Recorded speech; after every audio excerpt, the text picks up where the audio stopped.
শান্তনুর বিচার চাই। ওই দুজনকে পার করে দিয়েছে।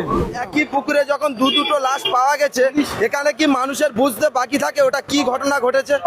আর শান্তনুর বিচার চাই। কোনো গল্প চলবে না। একদম একটাই কথা, আমরা ফাঁসি। আমরা মুখ্যমন্ত্রীর কাছে এটাই দাবি করি, ওকে ফাঁসি চাই। শান্তনুর সঙ্গে বিজেপির যোগাযোগ আসছে।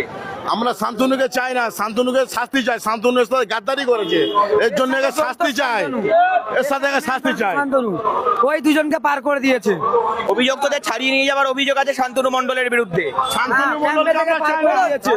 শান্তনু মণ্ডল মানে আমাদের সাথে খুব গাদ্দারি কাজ করে। শান্তনু মণ্ডল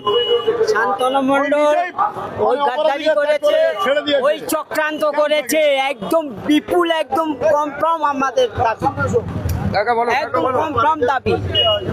শান্তনু মণ্ডল চক্রান্ত যুক্ত আছে বলছেন। শান্তনু মল্লিক একদম কনফার্ম দাবি।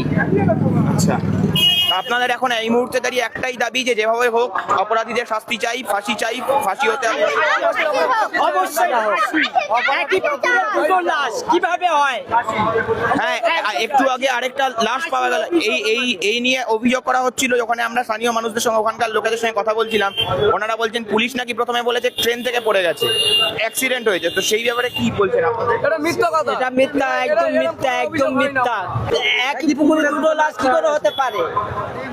ওই যে ট্রেন থেকে পড়ে গিয়েছে, এটা কোন মিডিয়া থেকে বলেছে, কারা বলেছে, তা সেটা আমাদেরকে দেখাতে হবে। আপনি ওখানকার লোকেরা বলছিল যে পুলিশ নাকি ওদেরকে বলছে যে মিডিয়া ওখানে পড়ে পুলিশের গেছে। কাছে কোনো প্রত্যক্ষদর্শী আছে, কোনো প্রমাণ আছে, কোনো সাক্ষী আছে? বলুন। কেউ বলে থাকে যে ট্রেন থেকে পড়ে, তার আমি একটা কথা বলি, না চুপ কর, আমি একটা কথা বলি।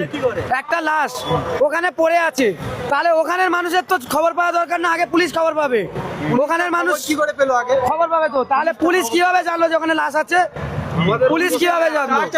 আর যদিও ট্রেন থেকে পড়ে, তাহলে ওর সাথে তো আরো কেউ ছিল, তারা তো জানতে পারবে। তাহলে এতদিনে খবর দেয় না কেন? আর ওখানে আরেকটা প্রত্যক্ষদর্শী আছে কি, যে যারা দেখেছে ট্রেন থেকে পড়ে গেছে? ট্রেনে তো নিশ্চয়ই একা ছিল না, ওখানে বলছিল আরো প্যাসেঞ্জার ছিল, তারা নিশ্চয়ই দেখে থাকবে। পুলিশের কাছে প্রত্যক্ষদর্শী কোনো প্রমাণ থাকবে, তার ভিত্তিতে আমি নিজে চোখে দেখেছি, ওর মুখে ইট দিয়ে থাতা হয়েছে, এবারে যে লাশটা তোলা হয়েছে আজকে। ওখানে বলা হচ্ছিল যে ওরা অভিযোগ করছিল, স্থানীয় অনেকের সঙ্গে আমরা ওখানে কথা বলছিলাম, তারা বলছিল পুলিশ নাকি তারপরে আবার বয়ান চেঞ্জ করেছে। হ্যাঁ, পুলিশ বয়ান চেঞ্জ করে দিয়েছে। একই পুকুরে যখন দুটো লাশ পাওয়া গেছে, এখানে কি মানুষের বুঝতে বাকি থাকে ওটা কি ঘটনা ঘটেছে? আমরা তো একটা ঘটনা পুরোপুরি দেখতে পাচ্ছি, আমাদের একটা বাচ্চা মেয়ে নৃশংসভাবে যে ঘটনা ঘটেছে তা মুখে বলা যাবে না। ট্রেন থেকে পড়ে অনেক জায়গায় ছিল, শিয়ালদা থেকে লক্ষ্মীকান্ত পর্যন্ত একই পুকুরে পড়তে পারে? এটা কি কাল্পনিক?